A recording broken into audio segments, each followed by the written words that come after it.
लखनऊ की सिद्धपीठ सत्य मंदिर द्वारा 3 दिवसीय श्री कृष्ण जन्मोत्सव अत्यंत ही भव्य एवं अलौकिक रूप में मनाया गया। कार्यक्रम की जानकारी देते हुए सत्य तीर्थ आश्रम के प्रवक्ता कोमल पत्रकार ने बताया कि सिद्ध शक्तिपीठ सत्य मंदिर की पावन भूमि से आज तक कोई खाली हाथ नहीं लौटा है। सबकी ही मनोकामनाएं पूर्ण हुई हैं। सत्य तीर्थ आश्रम की पावन भूमि पर आए हैं, तो मैं यहाँ पर आपको बताऊँ, ये आश्रम जो है भगवान ने कहा है अपनी भगवान की वाणी में, ये तीर्थों का तीर्थ है, क्योंकि यहाँ की बहुत मान्यता है।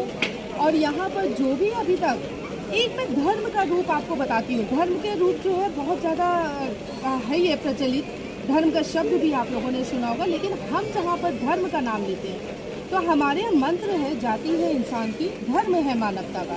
तो हमारी पूजा जो है वो मानवीय कर्मों में है। तो इस ढंग से हम मानवीय कर्मों का, हमारे यहाँ बहुत सारे ऐसे भक्त हैं और जो भी मानवीय कर्म कर रहे हैं। अब आप कहेंगे वो मानवीय कर्म कौन कौन से हैं, तो वो मानवीय कर्म है, हम महिलाओं के लिए भी बहुत कुछ कर रहे हैं। हमारे यहाँ महिला सहायता योजना है, उसमें आर्थिक रूप से कमज़ोर महिलाएं आती हैं, तो वो यहाँ पर उनके लिए एक छोटा सा रोज़गार का हमने किया हुआ है महिला सहायता योजना में। मैं बहुत छोटे में आपको बताऊँगी, क्योंकि अगर बहुत लोगों की सेवा करते हैं, मेडिकल चेकअप के हमारे कैंप लगते हैं जो बिल्कुल फ्री में होते हैं, तो इस तरह की योजनाएं हमारे यहाँ चल रही हैं। तो मैं जब आपसे कह रही हूँ धर्म की बात, तो धर्म हमारे यहाँ मानवीय कर्मों से, यही हमारी पूजा है और यही हमें हमारी गुरु श्री कृष्ण चेतना अवतार देवी माँ ने हम सबको शिक्षा दी, उसी पथ पे हम लोग चल रहे हैं। जी हाँ, क्या हुआ अवतार में, इस पर क्या कुछ है? देखिए, फिर मैं कहूँ कि भगवान का क्या तो जन्म लेना, क्या तो उनकी मृत्यु।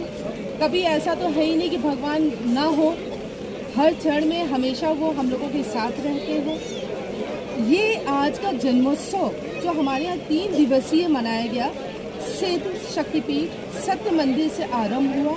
कल बहुत ही भव्य शोभा यात्रा द्वितीय दिवस में हमारी चली। ये आज आप जन्माष्टमी महोत्सव यहाँ पर देख रहे हैं। तो इसमें जो है हम लोगों का संदेश ही यही है कि हम परमात्मा को जो उनके गुण हैं उस रूप में हम पहचानें, धारण करें।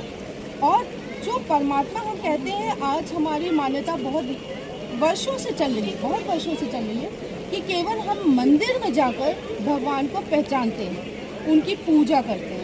लेकिन जब हम मंदिर से बाहर जाते हैं तो हमारे कर्म, मैं नहीं कह रही हूँ सबके, लेकिन बहुतों के कर्म, जो कि धर्म की भाषा में, जो कि गीता में भगवान ने कहा है आसुरी कर्म।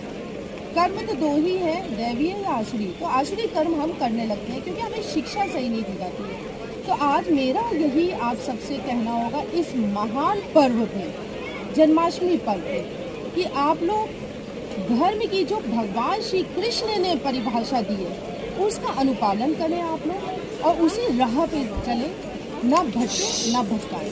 एक सवाल है आपको, जिस तरीके से पश्चिमी सभ्यता को लोग अपनाते जा रहे हैं और देखा जा रहा है कि पश्चिमी देशों में बहुत तेजी से धर्म का प्रचार हो रहा है, और हिंदुस्तान जो कि पूरे दुनिया में धर्मावलंबियों के रूप में खड़ा हुआ, लेकिन आज कहीं ना कहीं वो पीछे हटता जा रहा है और तमाम धार्मिक ग्रंथों पे वार किया जा रहा है और कुछ ऐसे लोगों के द्वारा कहा जा रहा है जो वास्तव में समाज का की अग्रणी भूमिका अदा करते हैं।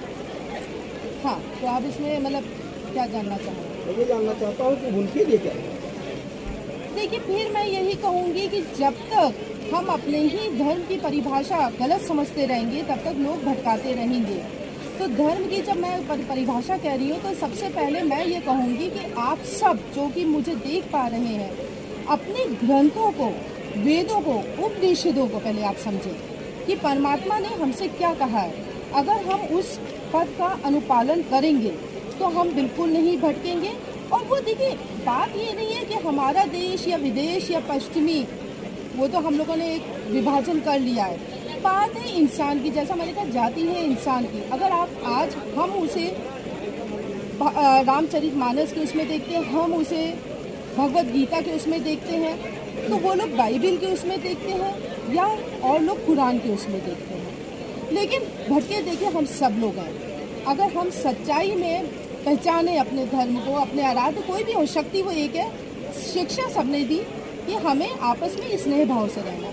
तो मैं नहीं समझती हूँ कि कहीं कोई भटकेगा और ये आपस में फिर से वही युग आएगा जो त्रेता युग था या सतयुग था, द्वापर युग भी था।